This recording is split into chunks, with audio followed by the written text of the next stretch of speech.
With 2.6, we're excited to release the Drake Herald, and it's our first info runner ship. What that really is going to mean is you're going to have these big data banks on the outside of the ship. They're going to have a lot of volume to store, intel assets. This will be stuff, locations of where research data might be found, mining sites, salvage locations, a ship black box. Any of the intangible you could think of is kind of what we're looking at with intel and what an info runner is going to be carrying around.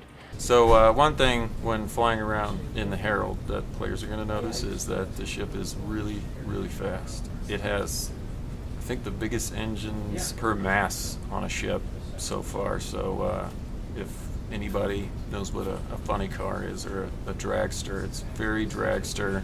I would assume you're going to see a lot of these in races. Like I said, they're hard to catch, super fast. We got it loaded as well. The players can expect lots and lots of countermeasures. So with all the ships, pretty much any asset. This ship, when I read the specs, the design, the intent of the ship, I usually break out a few keywords, and those will be my motif for the ship. For this ship, I used speed, science, tech, evasion. Also, the motif of Drake had to be integrated in when designing the ship, which is bare bones. It's wires exposed. It's trellis work. It's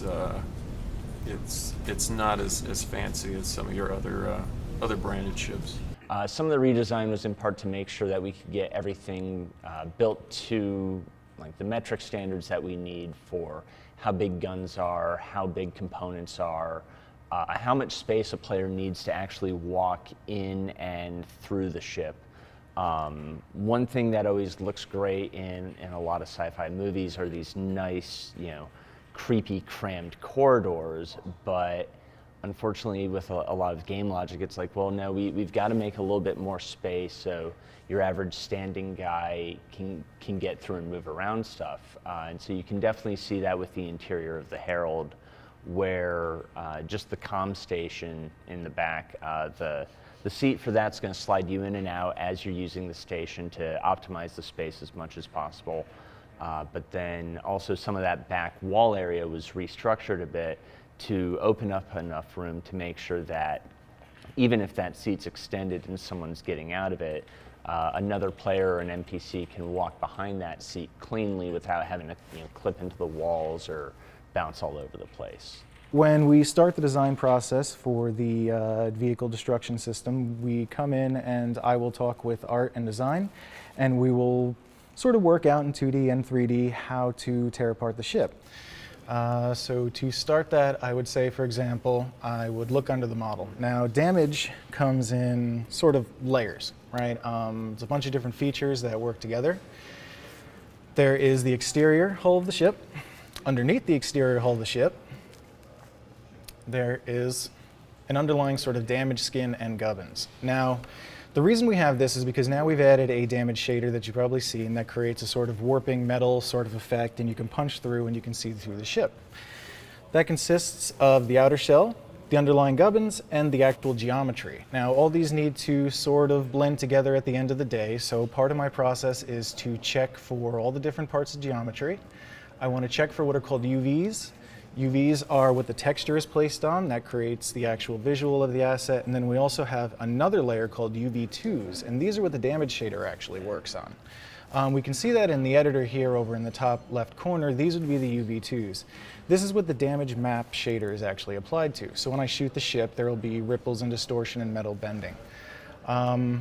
In conjunction with that, I also have to create little sort of explosive charges around the ship. Now, most of my work is preliminary. Basically, I take the model and I set it up for destruction. So I'll break off the pieces, I'll make sure all the checks and balances are there, and I will prep the work for other people. So for example, the particle guys, I would come up with them next, and I would set these things up called helpers. And helpers are little green cubes. They have direction, they point X, Y, and Z, and they're basically a little explosive charge. Now what I did here is I set up sort of little group of them, and this group of them is just a bunch of different effects. that are generalized and used on different ships. Explosions, sparks, fire, etc., etc. So when a piece takes 100% damage, it pops off, the explosion activates, and creates more shader damage. So it's kind of layers. You're peppering the ship with your own guns, you're coming in, parts are exploding off, it's all melting, and at the end of the day, you should have a pretty broken looking ship. So if we come in, I'll start hiding some pieces. So I will come over here. We've gone into Max and we've done some initial ship setup. We've checked that the mesh has UV2s. We've checked that the mesh has underlying geometry for the shader to show underneath when bullet holes are taken into effect. The shader's pretty cool with the damage system in that the shader actually lets you poke holes in the meshes with what are called vertex colors. So when I go into Max, I go onto the mesh and I start setting areas where there's translucency, transparency, etc., for damage to shoot through. Not every area does need to be shot through, though. You need to make sure that you're not wasting extra geometry, costing performance, adding, internal structure to places that don't need it. But you also want to make sure that every piece blows off, has a neat effect, looks pretty cool when it's flying off, so on and so forth. As you see, some pieces are floating away, some pieces are kind of just sitting around.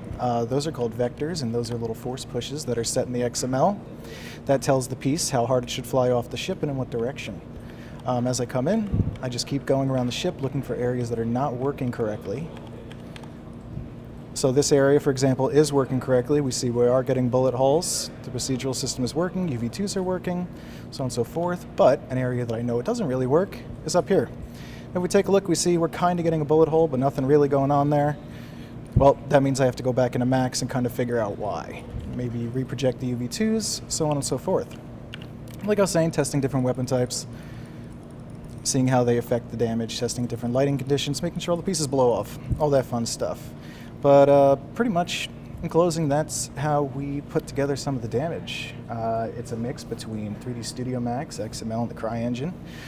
It's a very iterative process, going back and forth until it's refined, and then you hand it off to the professionals at the end, and they sort of tweak the graphic, the sort of VFX, they tweak the explosions, health, damage, and lighting. So that's it. Hope you've enjoyed.